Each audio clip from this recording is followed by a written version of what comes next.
everyone. Welcome to the app team's presentation.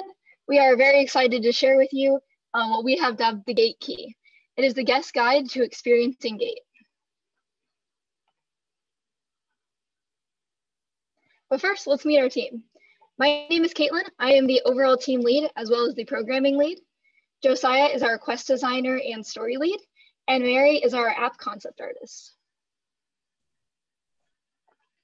Now, when we were tasked with creating the park app, we wanted to take it a step further than what you typically see in the real world. Most park apps have your attraction list, dining, retails, wait time, etc. We included all of those, but we took it a step further and made this the key to really bringing Gate to life. This app has become an interactive experience in which guests are incentivized to go talk to the expoers and the citizens of Stargrove. And because we thought about how to make this app interactive, we went back to this quote and we thought about how true interactivity is not about clicking on icons, it's about encouraging communication.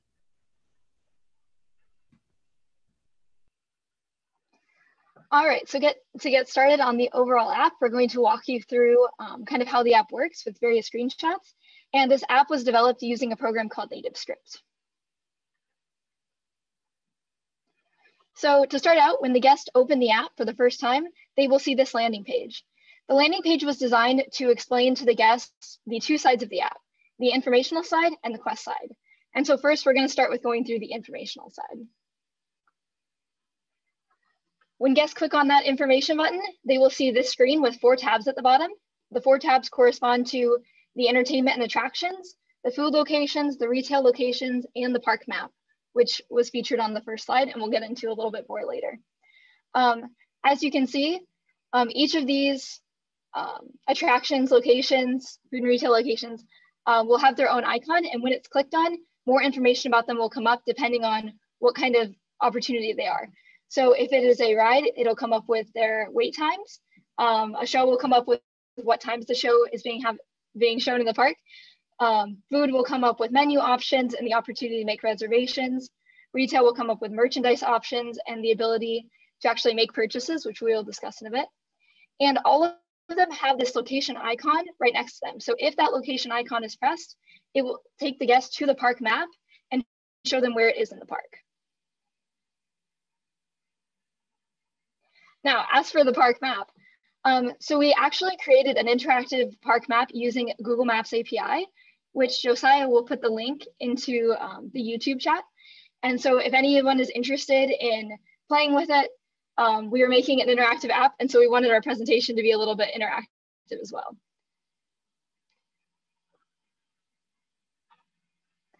So features of the app. Just like previously mentioned, there is a location icon map link that when clicked will take users to the location on the actual map. The map will also plot the shortest route. So for any guests who are new to the park or trying to experience a part of the park that they haven't seen before, it will use their personal location and plot the shortest route to that location for them, should they choose. The app also allows for in-app retail purchases and access to the restaurant menus. We included these features because we all get bored sometimes in line, and we thought this would be a great opportunity for guests to use the app, learn more about the park, and plan their day where they want to go to eat, and maybe even make some retail purchases that could then be picked up as they're exiting the park. The app will also feature weather alerts and a search engine to help navigate all of the opportunities in the park. Now that we've gone through the functionalities of the app, let's dive into the quest system itself. When we dive into it on the next slide, there are, let's talk about the co-experience. We have populated Stargrove with a lot of our meet and greet characters, these expoers and citizens of Stargrove. And we're using this app as a means to get our guests to the end goal of talking with our characters. Guests will be encouraged through the app to explore hidden areas of the park, interact with these aliens, and uncover the history of each species, all within this immersive world of play. On the next slide is how it works, Caitlin. We'll talk a little bit how it works. So the app is based off of 3 core elements: pattern recognition, location-based analysis, and character interactions. To start off with, pattern recognition essentially works as a QR code system. But since we all worked so hard to build this world, we didn't want to take guests out of it by showing them a QR code. So instead, this will be based on another kind of pattern that fits within the world of Gate. The app also functions based on location. So the app will track the guest location and use this to populate quests that are location specific to the park, and do some other fun features, which I will talk about soon. And third, the app also functions strongly based on character interactions. So like Josiah mentioned, we wanted this to be an app that encouraged communication and didn't result in the guests just staring at their phones the whole time. We wanted to make an experience for them. And so this app will serve as a way for characters to interact and make sure that the guests are having a good time. But with those core elements, it all comes down to the little things. So what the app does during the day for each guest, it involves memory collection and entropy collection. So memory collection is something the quest system will ask the guests to do, and all it entails is taking a picture of what they're doing throughout the day. The guests can then save these memories in their phone, but they also have the option of uploading them to the Alexandriad, which is a part of the Nighttime Spectacular, and should they do so, their memories might be featured in the Nighttime Spectacular itself. The app also has a functionality that involves entropy collection. Entropy is a type of currency in the app that will be reviewed in just a bit. The app also has the functionality of crowd control. So using that location-based analysis, if it realizes that there is heavy crowd population in, let's say, the north end of the park, it might spawn a bonus quest that will take guests to the southern end of the park. And so that way we can hopefully control crowds and disperse the population a bit more. And finally, it also uses that location-based analysis to create the queue games. So if a guest is in line in a particular queue, there might be a part of the queue that has a room that has some kind of puzzle in it. And so when the app detects that they are in that room, it will spawn a quest specific for that room, and then they can work with the other people in the line to solve the puzzle.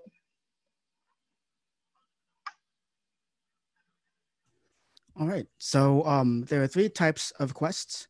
The first two, Bulletin and Character, are really structurally the same. They're pretty short quests, but the big difference between the two is that the Bulletin quest can be accessed in the app, as seen on the picture on the left, and is guest-driven, while the Character quests are driven by our actors who go up to our guests and say, hey, can you help me? Both of these will lead into our competition quests, which are our longer form, narrative-driven quest systems that tie into our Nighttime Spectacular. On the next page, we show how these few quests are created and also address really the biggest issue with similar attractions in other parks. This attraction itself is invisible. To most guests, when they walk into a park, they expect, oh, I need to pop in line, wait in a bit, and then I'll get to ride the ride. And that's the attraction. This game is accessible right from the start. So we need to show our guests how to play it and also how to get enjoyment out of it. On this flowchart, there are two tracks that we'll talk about. One is the blue track, which is our ideal guest. This is a system they would love to use, but are unaware of it. The red track is the guest that is hardest to get into the game. They're like me. They want to just ride the roller coasters and get out of the park. Let's talk about both of these paths, starting with the blue path. If you follow this path, the first box after the first blue arrow shows you how we kind of simplify the app for first-time users. It says, when first opened, app shows singular quest, talk to a character. Usually we'll have a huge UI with all sorts of lists and billboard pages of what guests can do. But to prevent this choice paralysis, which is giving them a single topic that also ties into guest curiosity, which will be then rewarded once they talk to a character. You can easily follow the blue path to see how we can funnel these guests into our longer form competitor quest, which is our end goal for the flowchart. Now let's talk about the guest who just wants to ride roller coasters like me. They won't click on the quest tab. They won't go to any competitors and will just go through the park as normal. If you follow the red path throughout its system, you can see that it lands on the square that says exactly that. But then you also notice that this square is part of this orange infinite loop, um, which usually isn't ideal when creating a flowchart. However, this infinite loop is monitored by our actors themselves, and that's why there is a buy-in, start option in the middle of this. The actors themselves will be able to judge if a guest might be interested in jumping back into this game system and might be interested in breaking out of the cycle.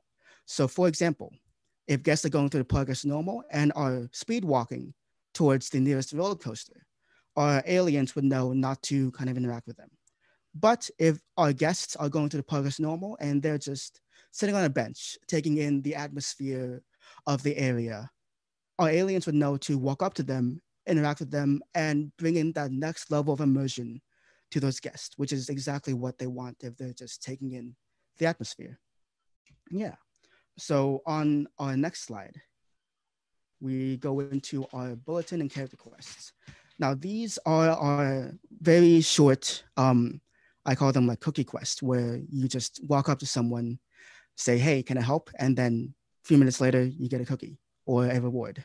How these are built, there are alien actors all over the park, and we all have given them these personalized mini quests. These will be the short form reward systems featured in the flowchart on the previous slide.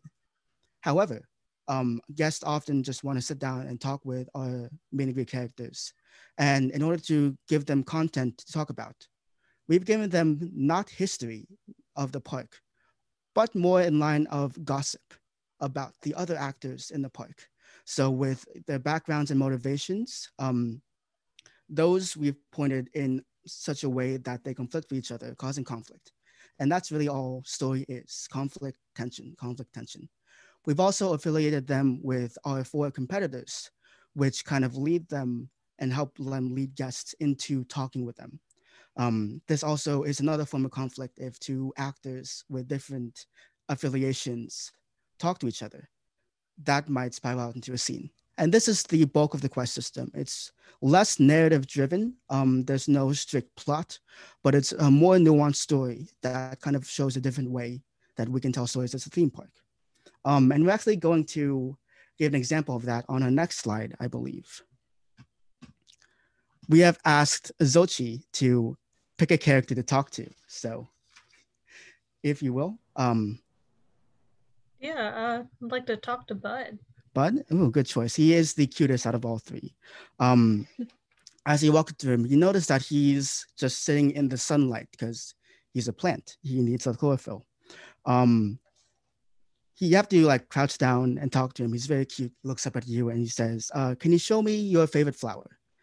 We assume that guests will then just pull out their phones, go to Google, type in, I can't think of flowers, a rose, and show it to Bud. And it's pretty simple. And from that, you get that cute character interaction and the quest system. But then we take it a step further and just goes, and Bud will say, do you want to see my favorite flower in the park? And you can say yes or no. I assume if you want to go on the ride, you'll say no. But if you're interested in this character system, you would say yes, and Bud will just take you on a 5-minute walk, probably to the lakeside of the lagoon, and show you this small little pink flower on the ground. And then he would say a little bit of lore, maybe saying this flower only blooms when the 3 moons of Stargrove have aligned. And it's daylight, so you can't verify that the 3 moons have aligned. But this is the way we are presenting our history of the park to our guests, not through plaques or little visual cues, but by making them care about the characters who care about things in the park. All right, thank you for volunteering, Zochi, and good choice. Actually, before I talk about this slide, we can stay in this slide. One thing Bud might say is if you're looking at the flower, he would look over to the suburb coaster, the greenhouse, and he might comment that it's scary. Which, you think like, hey, that makes sense. He's a plant. He might not like a greenhouse. And that kind of gives that lived in feel and a little bit of nuance that the world has to offer. So here we get to our competition quests, which are a more narrative driven, railroady long form quests. These take much more time, mainly because we are sending guests throughout different areas of the park. But we do this because we want our guests to talk to our contestants more. One of the problems we had with the voting system was how do we get guests to choose which contestant to vote for at the end of the night? Our solution is to give them an attachment to your to these contestants during the day, so that voting on that is easier. With our 3-part system, we can also present more bits of the lore of the park in an engaging way. So on the next slide, we'll show off our 4 contestants. They should be very familiar because these images were taken from our nighttime spectacular. Let's talk about media motors, one of our favorites. On the next slide.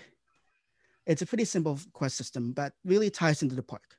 The first step is to complete the flyers test at the Stargrove Department of Flying Vehicles, also known as our downtown roller coaster. Now, the queue line already has this test built in, and we've made it so that people who aren't riding on the ride can still take this test. The second test is to head to the Galactic Exchange and download this prototype card part, which, once guests get there, will be encrypted. So it's a puzzle. The Galactic Exchange will be touched upon and really fleshed out by our retail team later on. And the last part of the quest system is pretty interesting, in my opinion. It is to convince a portal user to switch to flying cars. Now, this is because portals and flying cars fill in the same niche in this universe. They're both modes of transportation. So therefore, they would naturally get into conflict.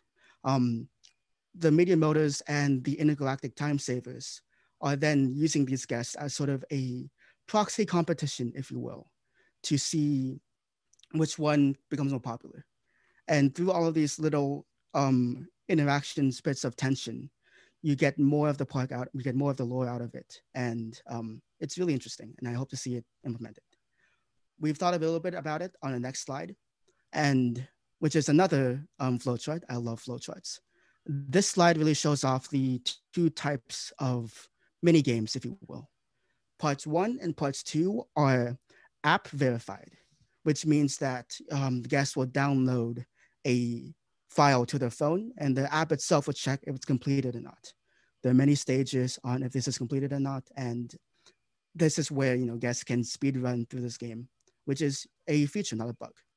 Part 3, though, is much more streamlined and doesn't really have a verification within the app outside of it checking when the alien's pattern or QR code is scanned. This is because our actors themselves are verifying if the guest has completed this quest. And we do this because we want to do this counterintuitively. If a guest walks up to the alien and isn't really interested, just spits out the facts that were given to them by the media motors figurehead, our actor would just say, you've convinced me, scan my card. This is because we don't want to force guests to do anything they don't want to do. We want them to get as much enjoyment out of it. And if this is not a mini game that they're not interested in, we want to just shovel them through it. However, if a guest seems like they're invigorated, brings up new points and cites their sources, our actors can tell if they're really motivated in speaking, and will actually provide a bit of resistance to being swayed. They'll provide a counterexample. Oh, but my time is valuable. I don't want to spend time sitting in a car. And in doing so, the guests who really get something out of debating or communicating and talking to our actors will get a bit more of that. Of course, it will be simple at the end of the day. They'll get the pattern scanned. By doing this, we can calibrate our guest enjoyment levels on the individual scale. So now I believe on the next slide, Mary is going to talk about our reward system. Yeah, so by completing these quests, guests will be able to earn 3 different basic kinds of rewards. So the first kind that they'll be able to earn is the most tangible one, and that's the badges. So you can see on the left, we have 4 different designs for badges for the different competitors. And each of these will be given as a reward for completing that competitor's quest sequence. They will be able to earn them as a digital version. So as the quests in the sequence are completed, you will see a grayed out version of this badge sort of fill with color. And by the end, you will have a full color version for your badge case, which Caitlin will talk about in just a minute. And you will also be able to actually get a free physical enamel pin version of the badge from the character who verifies that you've completed the final quest in the section. The non-competition quests that Josiah talked about earlier also come with their own unique badges. When you complete one of those, you unlock the virtual badge, and you will get an opportunity to purchase a physical version at retail locations throughout the park. So the second kind of reward they're getting is park influence, as symbolized by a currency that we've called entropy. As guests complete quests throughout the day, they will earn more entropy within the app. And then at the end of the day, during the nighttime spectacular, they will be able to use their entropy to vote on which competitor wins the nighttime spectacular. So the more quests you complete, the more rewards you earn, the more influence you will be able to have over that outcome. And then finally, the third kind of reward they will see is enhanced character interactions. So as the guests go through and gather their badges, characters within the park will actually change their interactions based on what badges the guests are wearing. So if you've completed your Meteor Motors quest sequence and you have your Meteor Motors pin that you're wearing, and you try to interact with an alien who is also wearing a Meteor Motors pin, you may get a bonus character quest or special access or some other kind of perk. Meanwhile, if you try and talk to someone from Propel Industries who's wearing that wave pin that you see there, they might encounter a little bit more resistance in that interaction. Now, of course, there's nothing that's stopping guests from just switching pins in order to speak with a new character to get the optimal outcome. However, we hope that guests will become immersed in this quest and story system that we've created to the point where they'll actually be able to sort of create their own characters with their own allegiances.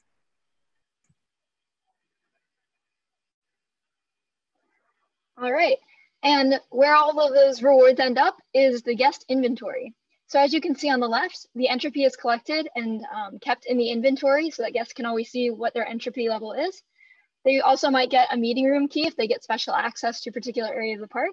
And they also have their badge case. On the right, you can see what the inside of the badge case looks like. At the top, you can see the 4 competitor badges that are filling up with color. These do not have to be done linearly. So as you can see, the guest with this particular badge case has done some of the portal quests and a lot of the Alexandria's quest. So they're more than welcome to flip between them. And under that is where all of the special or the specific Bulletin and character quest badges will appear as they're completed. Finally, we just want to give a big thank you to our management and also to the mentors that met with us and gave us feedback and pointers. So thank you very much to all of you. It was a wonderful, wonderful experience to get to meet and talk with you. And now we're ready to unlock Gate together.